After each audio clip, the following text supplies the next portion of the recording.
Salam cerdas. Selamat pagi kepada anak-anakku. Selamat datang kembali di Fisik. Fisika itu asik. Assalamualaikum warahmatullahi wabarakatuh. Selamat pagi anak-anakku semuanya. Apa kabarnya? Mudah-mudahan sehat. Pada pertemuan pertama kita sudah mempelajari pengantar arus listrik. Jadi listrik berdasarkan arusnya dibagi menjadi dua. Yang pertama adalah listrik AC atau listrik bolak-balik, dan yang kedua adalah listrik DC atau listrik searah. Nah, pada pembahasan ini kita fokus pada listrik DC atau direct current. Direct itu adalah langsung, current itu adalah arus. Jadi listrik DC atau direct current adalah listrik yang arusnya langsung atau searah. Jadi listrik ini alirannya adalah langsung. Nah, pada pembahasan kita pada listrik DC yang pertama ini, kita mempelajari dulu apakah itu arus. Arus listrik itu apa? Nah, sebelum kita ke sana, kita lihat dulu video kali ini. Aliran listrik atau biasa disebut arus listrik adalah banyaknya muatan yang melewati penghantar listrik pada periode waktu tertentu.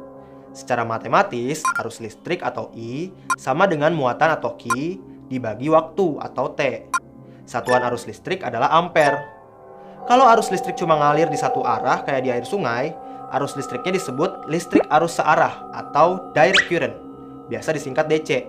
Tapi kalau arus listriknya ngalir bolak-balik, sebentar ke kanan, terus gak lama ke kiri, terus ke kanan lagi, dan seterusnya, arus listriknya disebut listrik arus bolak-balik atau alternating current, biasa disingkat AC.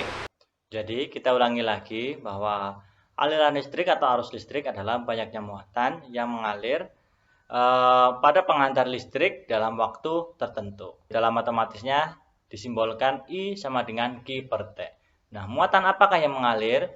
Nah, pada pelajaran sebelumnya kita sudah tahu ternyata muatan yang mengalir adalah muatan negatif atau kita sebut elektron.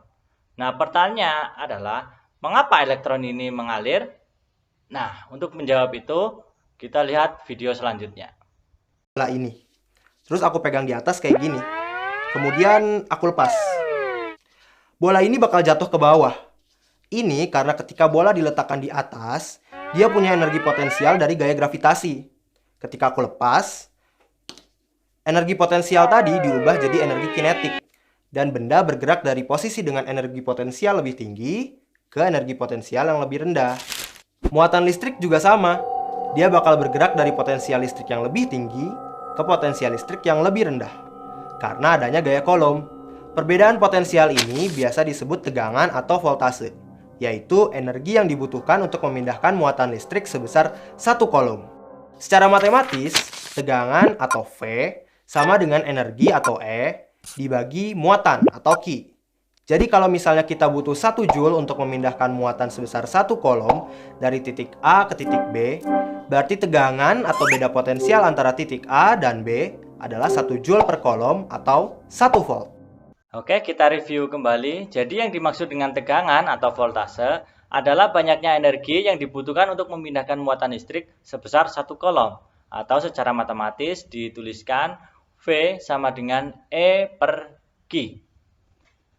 Nah, mungkin anak-anak ada yang bertanya, Pak, di dalam buku fisika kita ternyata bukan energi tetapi usaha. Jadi V sama dengan W per Q. Nah, untuk menjawabnya itu kita kembali lagi ke kelas 2. Jadi di kelas 2 dulu kita sudah belajar tentang usaha dan energi. Ternyata usaha dan energi itu adalah sama. Mereka sama-sama juga satuannya adalah Joule.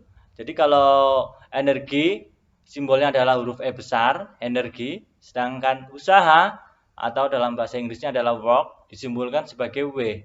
Jadi energi atau usaha itu adalah sama. Jadi anak-anak tidak perlu bingung. Sama-sama V sama dengan W per Q atau V sama dengan E per Q. Jadi, supaya arus listrik bisa mengalir, kita perlu adanya sumber listrik atau kita sebut dengan beda potensial. Nah, sebagai contoh adalah Potensial listrik yang lebih tinggi diberi tanda positif, sedangkan yang lebih rendah diberi tanda negatif. Arus listrik bakal mengalir dari kutub positif ke kutub negatif, sedangkan elektron sebenarnya mengalir dari kutub negatif ke kutub positif. Ternyata dalam prakteknya, kuat arus yang mengalir pada suatu rangkaian atau kawat tidak hanya dipengaruhi oleh beda potensial atau tegangan. Ternyata ada satu lagi besaran yang mempengaruhinya, yaitu adalah hambatan. Hambatan dalam bahasa Inggris disebut sebagai resisten, disimbolkan dengan huruf R besar. Nah, hambatan itu dibagi menjadi dua. Yang pertama itu adalah hambatan pada kawat itu sendiri. Yang kedua adalah hambatan yang diberikan kepada kawat itu.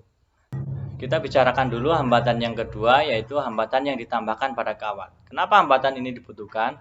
Supaya tegangan yang mengalir pada kawat itu sesuai dengan arus yang ingin dibutuhkan. Nah, penghambat ini dalam bahasa Inggris disebut sebagai resistor. Resistor disimbolkan dengan huruf R besar. Nah, satuan dari resistor ini adalah ohm. Kita sudah mengetahui ada 3 buah besaran yang bekerja pada suatu kawat. Yang pertama itu adalah kuat arus atau I, tegangan atau V, dan hambatan atau R.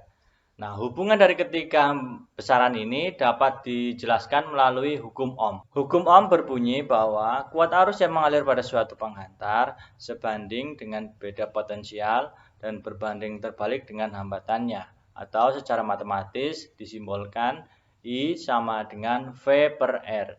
Nah, semakin besar tegangannya, akan semakin kuat arusnya. Begitu pula, jika hambatan itu semakin besar, maka kuat arusnya akan semakin kecil.